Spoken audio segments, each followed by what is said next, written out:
vamos lá então. Eu quero falar hoje um pouquinho para vocês sobre o conteúdo que a gente vai estar trabalhando na próxima aula de filosofia, né, no terceiro ano, metafísica e ontologia. A gente vai estar trabalhando agora alguns conceitos mais elementares e introdutórios, para a gente começar a entender essa problemática própria da metafísica e que também se vincula ao campo da ontologia, e os antecedentes, os primeiros caras que estiveram preocupados em pensar esse tema.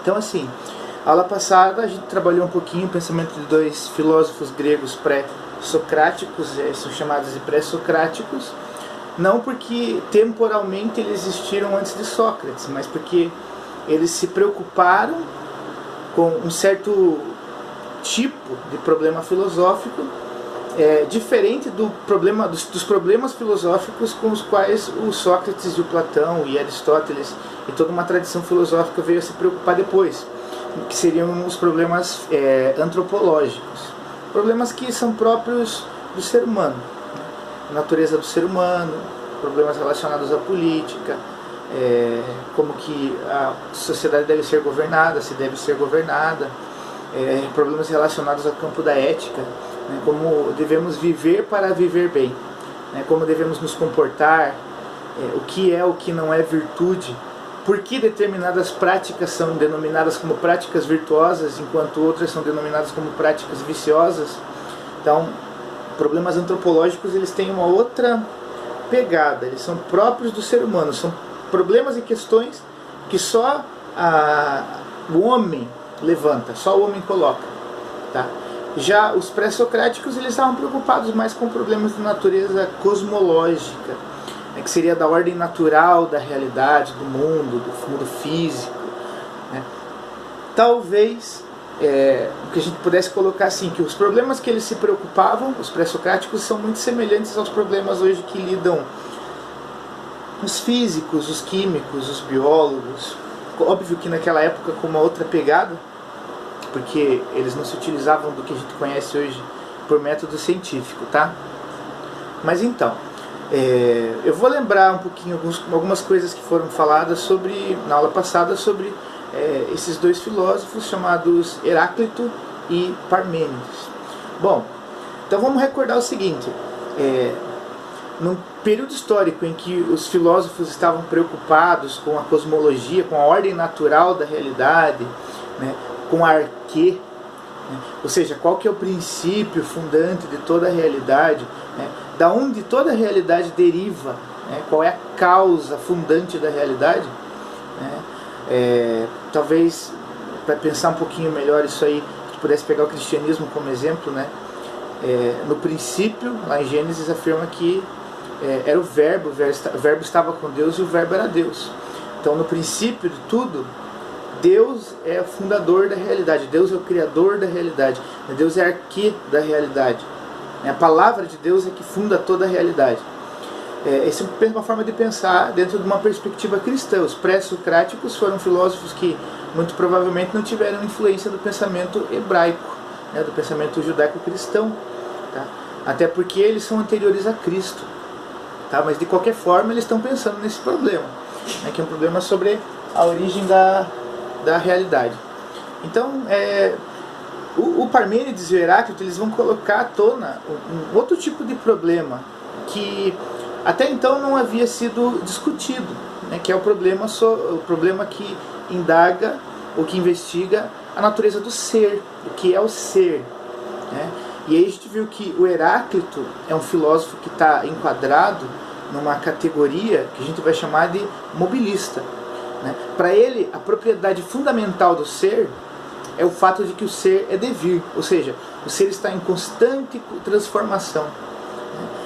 Se existe uma afirmativa que a gente pode fazer com segurança sobre o que é o ser, é que o ser é devir, né? O ser é vir a ser, é algo que está em constante movimento.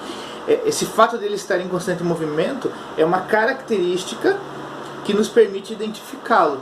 Tudo que está em movimento, tudo que está em transformação, tudo que é e deixa de ser, né, como é, porque muda, ele vai chamar de ser, tá? Existem outras questões que o pensamento do Heráclito vai levantar sobre a própria realidade, né? Que a realidade é formada pelo polemos, pelas oposições, né? Pelos contrários, e esses contrários aí que vão permitir que a realidade se construa, se constitua. Mas isso agora não vem ao caso. O importante é que a gente lembre que para o Heráclito, né, o ser é algo que está em constante transformação, é algo muito fluido. Tá? E como a gente identifica o ser? Identificando o fato de que o ser se transforma.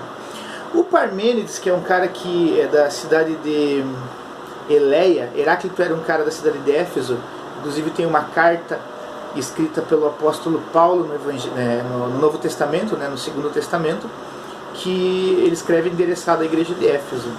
Tá? O Parmênides era o cara que era um filósofo que a gente vai categorizar como imobilista. Para ele, o ser, ele precisa ter a propriedade do não modificar-se, do não transformar-se, do não movimento. Ou seja, ele deve permanecer sempre idêntico. Até porque, por exemplo, se um elemento da realidade não mantém-se sempre o mesmo, a gente vai ter dificuldade em reconhecê-lo. Para que a gente reconheça uma coisa, a gente precisa conhecê-la. Porque o fato, a ação de reconhecer seria como ver, ter visto antes e depois olhar de novo e reconhecer, eu conheço, eu já vi, eu lembro.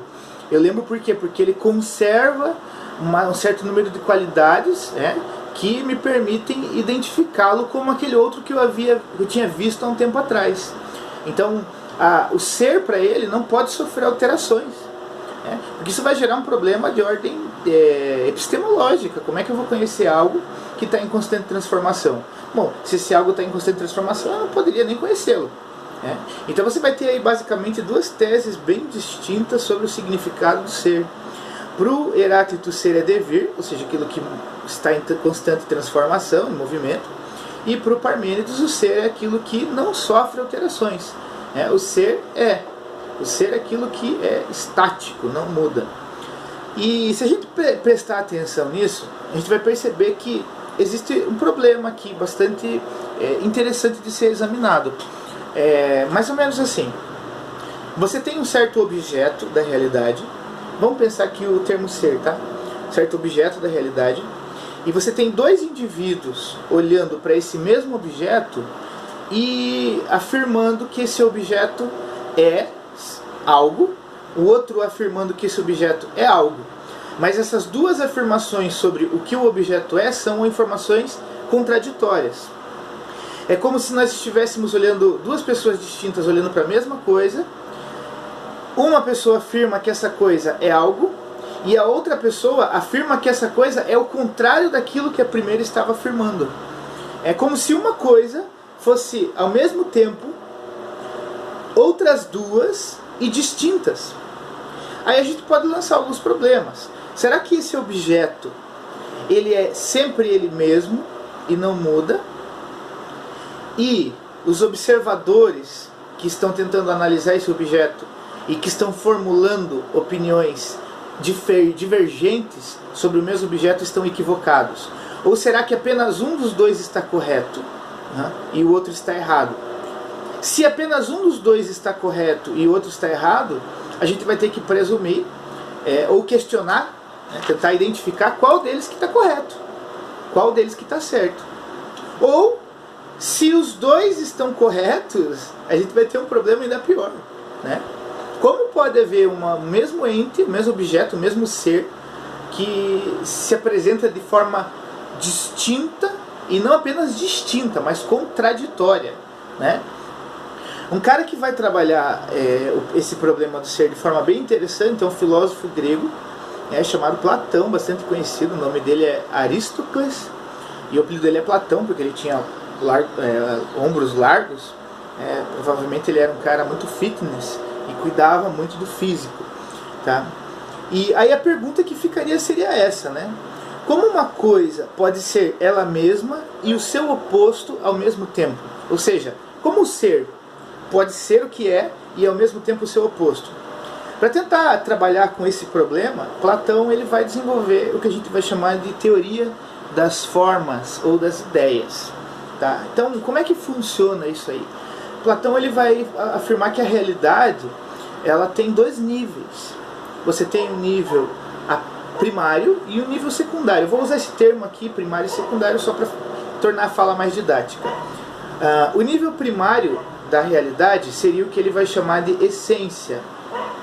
E o nível secundário é o que ele vai chamar de aparência. Tá? Toda a realidade concreta, física, material, essa que a gente experimenta por meio da nossa sensibilidade, ele vai chamar de realidade sensível. E toda realidade, isso é secundária, e toda realidade primária, que é aquela realidade própria do intelecto, do pensamento,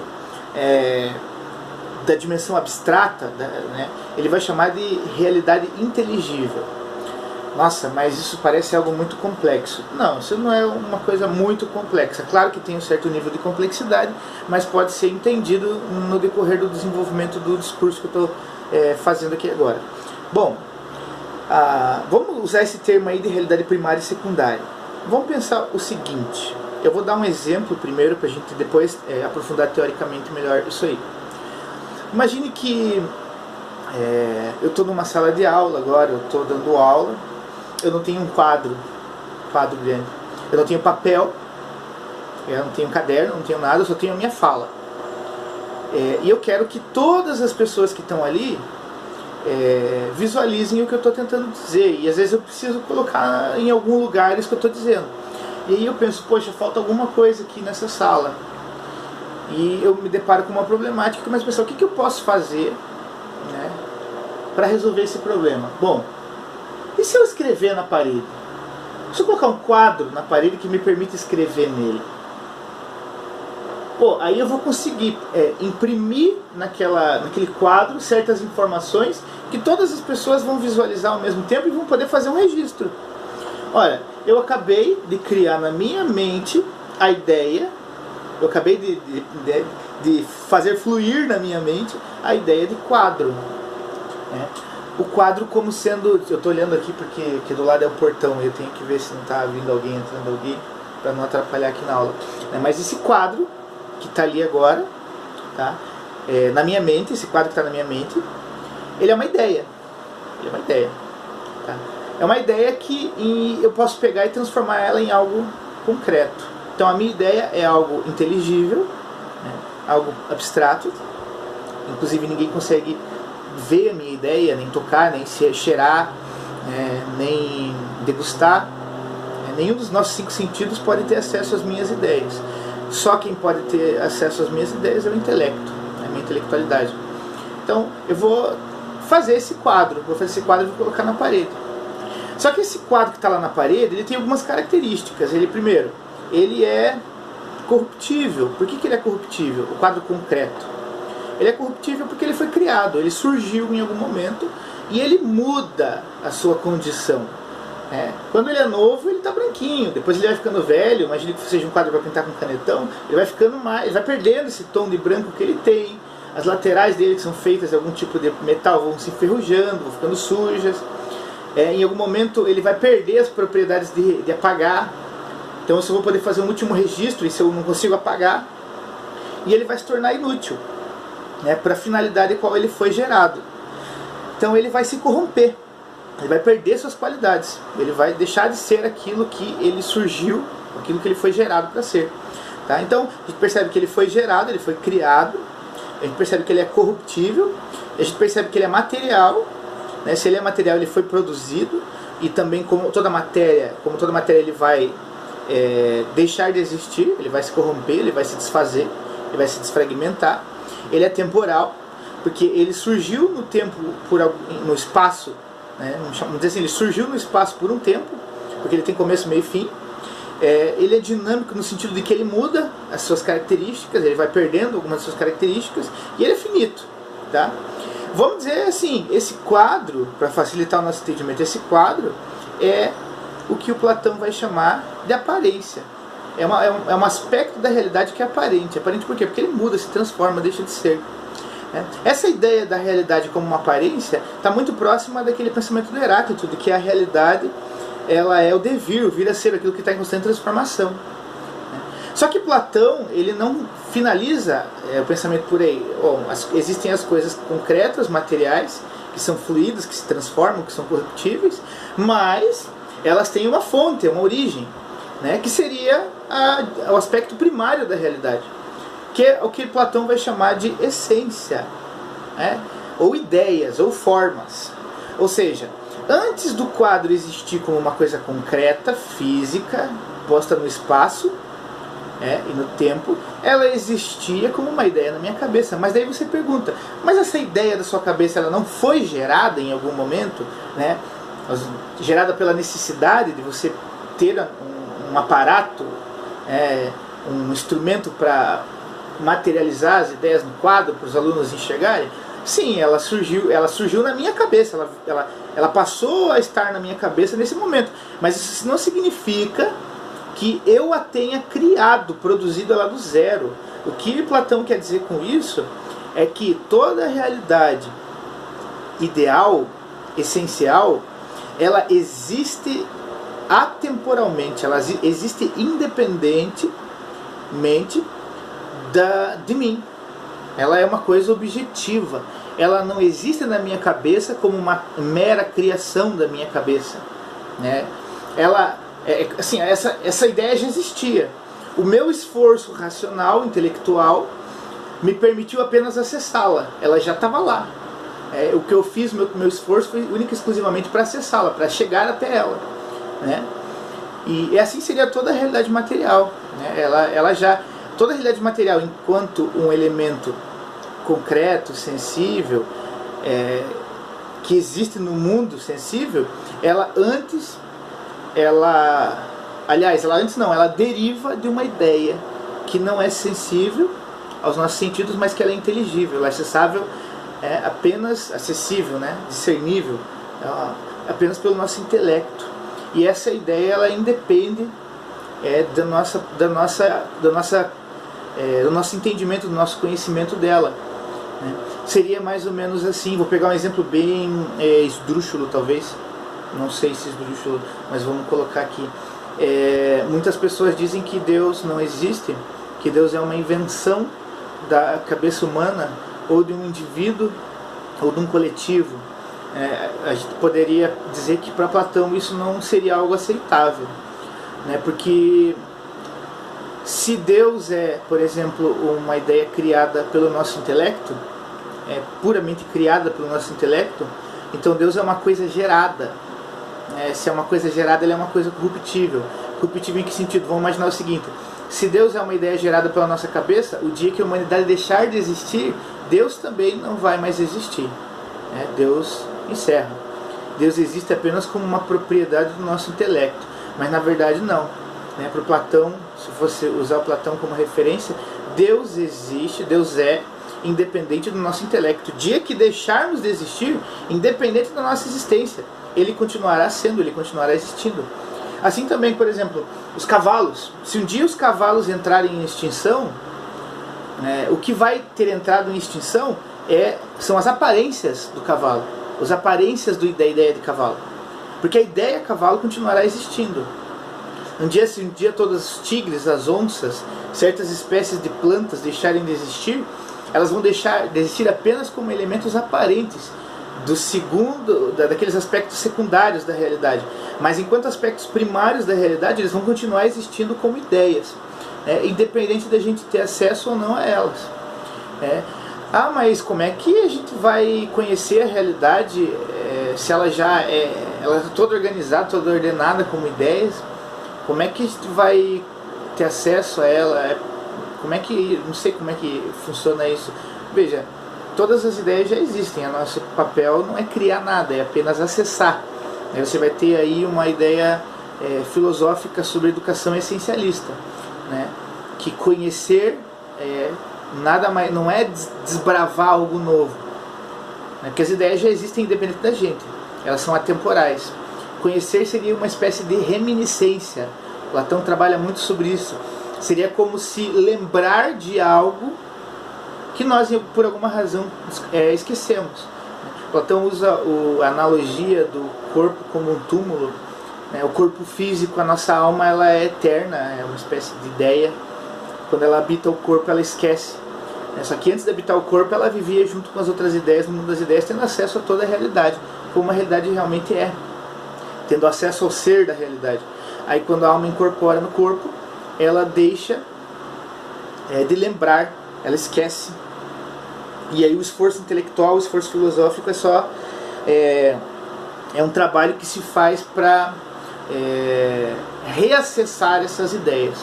Então, um professor não ensina ninguém algo novo. O professor estimula as pessoas a terem acesso àquilo que elas já sabem de alguma forma. Tá? Platão ele fala de uma forma muito interessante sobre essas questões. Tá? Então eu poderia dizer assim, para cada coisa que se manifesta como aparência, na realidade, como uma realidade aparente, existe uma essência. Ou seja, uma ideia a priori, uma ideia priorística, uma ideia que é anterior a essa coisa concreta e que inclusive existe desde sempre. Tá? E essa coisa concreta que está no mundo físico, que é aparente, ela deriva dessa ideia, né, imutável, dessa ideia eterna. Aqui você tem as coisas aparentes, concretas, se encaixam muito bem com o devir do Heráclito. E as ideias ou formas, as coisas essenciais, que seriam a realidade primária, elas se encaixam muito bem com o pensamento do Parmênides. Então, parece-nos que o Platão conservou a ideia do Parmênides, mas ele achou um espaço na sua filosofia para introduzir também a ideia de ser, né, do Heráclito. Então ele conservou a ideia de ser do Heráclito, a ideia de devir do Parmênides, e ele apenas demonstrou que a realidade ela é composta por esses dois elementos, sempre sendo esse segundo elemento aqui, né, a realidade secundária, a realidade da aparência, ela sendo algo que é dependente dessa realidade primária, que é a essência, mas que essa primeira aqui, realidade, não depende em nada dessa segunda. Ela existe, essa realidade secundária existe independente da primeira, mas a primeira não existiria se não houvesse aliás, a segunda não existiria se não houvesse a primeira. Tá? E dessa forma Platão vai tentando trabalhar esse problema do ser e do devir. Tá? Espero que essa explicação aqui ela possa servir de alguma ajuda. Depois você pode colocar ali embaixo as suas questões, as suas dúvidas. Na medida do possível eu posso interagir e também ajudar de alguma forma. Tá? Eu falei aqui de uma forma bem simplificada, tá? Sobre coisas que são um pouco complexas, né? Mas são compreensíveis, óbvio que são compreensíveis. E não estou falando, estou pulando muita coisa aqui, tá? Então na medida em que surgir dúvidas, você pode colocar aí que a gente vai tentar interagir para facilitar o teu entendimento. Valeu?